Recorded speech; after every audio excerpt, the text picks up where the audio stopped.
So I have decided to utilize the pot that I had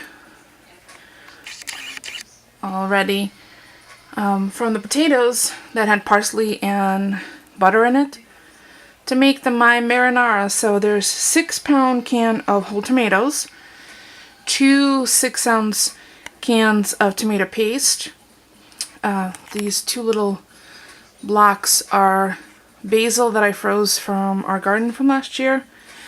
There's also whole oregano, Italian seasoning, which is a mix, red pepper flakes, salt, tablespoon of table sugar, just regular sugar.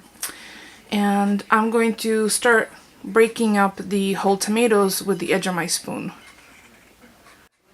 I forgot to mention there's also a large chopped onion and a head and a half of roughly chopped garlic. Because I'm going to puree all of this when it's about halfway cooked through, I don't mind about the big pieces. So I'm going to also add some fresh parsley, but a little later on, including the stems, because the stems have a lot of flavor, and since it is being pureed, the flavor is what we're going after, not so much the look, but I'm definitely going to include the leaves as well. So what I've done is pureed just roughly the chunky tomatoes, and you could certainly do that before you put them in by squishing them in a big bowl. I honestly didn't want to get dirty because I am working, so I'm just taking a quick lunch break so I can start the sauce, and I saved my immersion blender blade in case I want to puree it more. But I do like this chunkiness, and as it cooks, the flavors will develop. Some of the bigger pieces will start to break down. I'm just going to keep an eye on it. As you can see, it's quite full. This was the whole tomatoes, including the juice they came in. The basil broke down beautifully, that frozen basil that I saved in chicken stock. You could certainly save it in water or olive oil if you want. So there's lots of flavors, and they do need time to develop and marry. I've added all of the dry herbs initially so they can really permeate the sauce.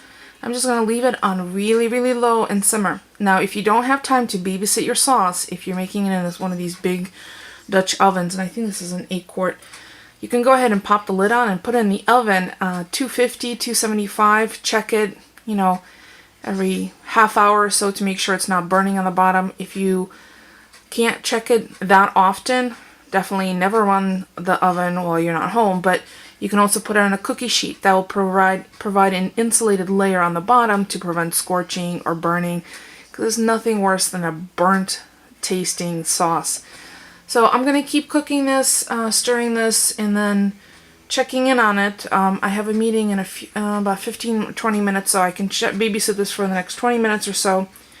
Check it for flavor, and then again after the meeting, which I think it's only a half-hour one, so I will check back. But the house already smells spectacular between the onions and garlic and the herbs, and the tomatoes, just really, really yummy. The one thing I'm going to have to make sure I control well is the sugar content. You definitely need to add sugar to tomato products, but not too much. Like, I don't like it sweet. I don't want to be able to taste the sweet, but probably like a little sweeter, so it's a delicate balance between the two. So, and I will take some pictures, and I will include a list on my blog of all the ingredients that I've put into my sauce, in case you find yourself with a 6-pound jar of tomatoes like I did. So I'm going to freeze some of it because I don't feel like canning it. So I'm just going to pop it in some containers and put it in the freezer with a label today's date so I know when I made it, and then pull it out as I need it next several weeks. Just checking in on the sauce. It's looking pretty lush. House smells really, really good. Instead of putting fresh parsley, since I was using all those herbs from my garden, the basil from the freezer, which came in really useful. I put 2 of those little hockey pucks that I froze in the mini muffin pans at the end of the season. Nothing is sticking, nothing is burning. I'm checking it periodically. It's on low. It's just simmering away. Look at how luxurious that looks. Smells really good. I am tasting it because making sure that the flavors develop well, and if they need anything else like pepper or salt.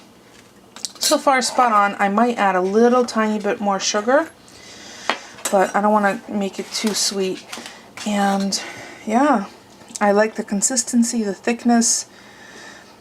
I might share some with my sister and my mom. I'll have to ask them if they want some. Because it has no preservatives in it, it's not really going to stay too long in the refrigerator. So if you don't use it right away, definitely you need to freeze it. Or can it, but I just don't feel like pulling out all my, see the little bubbles? I don't feel like pulling out all my canning supplies just for, it seems like a lot, obviously for a family of 2, but it's not that much. It's not enough for me to pull out my canning supplies, I guess. But you never know. I'm sure my parents and my sister won't turn this down if I offer it up to them. And then, ooh, we can use some of this on a red sauce pizza later this week when we make pizza, homemade pizza in the oven. So yeah, just catching up on what the sauce looks like. Well, the sauce is done. You could see how much it has, you know, cooked down, and it's thick and rich. And Polly really wants me to can it so we can have it rather than share it, especially after he tasted it. So yeah, I'm having a treat of a piece of white bread with some of the sauce and fresh Parmesan, or Romano. That's fresh Romano.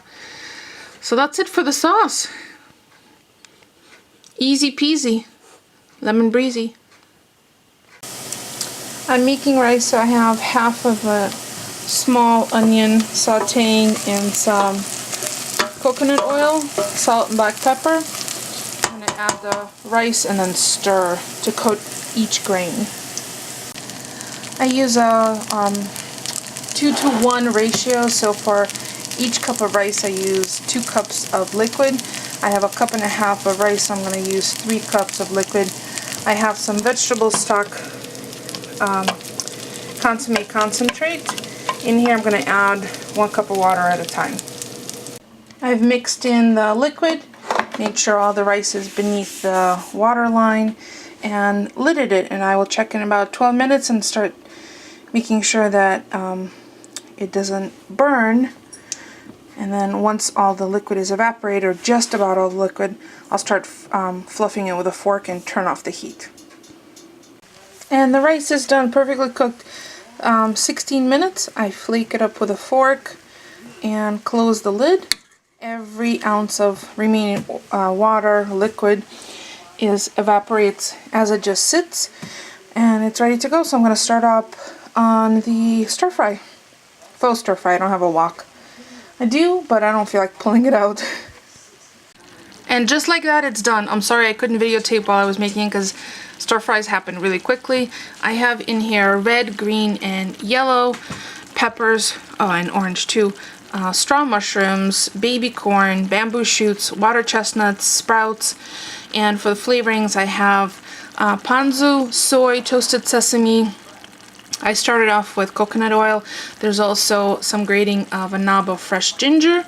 I'm going to finish it off with scallion. It's going to go on top of some of the rice that I just made, and we're going to go eat. And as always, there'll be pictures posted on my blog. Check out our adorable little desserts. It's individual mini cheesecakes with fresh rice, sliced strawberries, and whipped cream. Yeah. Wish you could lick the screen.